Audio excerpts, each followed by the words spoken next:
Developing news now, protesters have gathered in Murrieta once again today. That's where immigration officials may be bringing in more buses of undocumented immigrants for processing. KCAL 9's Cristy Fajardo is live outside that center to show us what's happening right now. Cristy?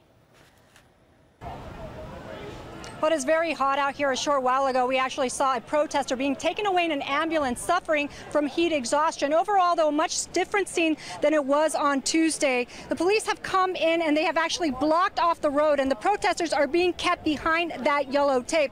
Now, what we're hearing at this point is not coming from official channels, but rather a Border Patrol union representative and city leaders who say they have been notified that buses carrying 140 migrants from Central America will be coming today for processing, and then every 3 days thereafter. Take a look. There has been at least one arrest so far. Larry Spencer was taken into custody this morning for delaying an officer. He didn't clear the road after police asked him to. This is what he had to say. It's a free speech issue, and I don't see that too easily, so I'm not going anywhere. These are children, lady. Apparently you probably don't have any. You don't know what it is to be a mom.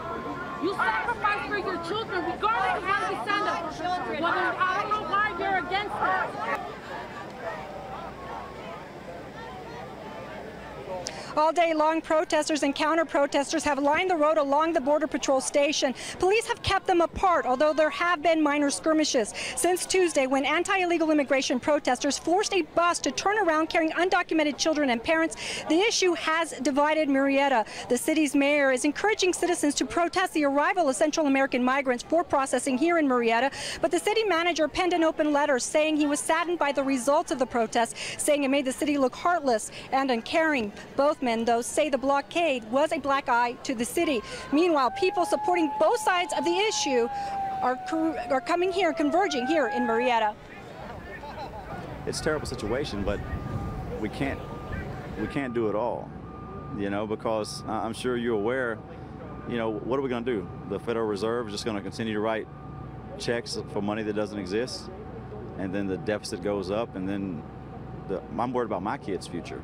Especially on a day that we celebrate freedom and independence, it's especially important to be here and to say we treat people with dignity, especially people that have suffered and that have encountered a very difficult life experience.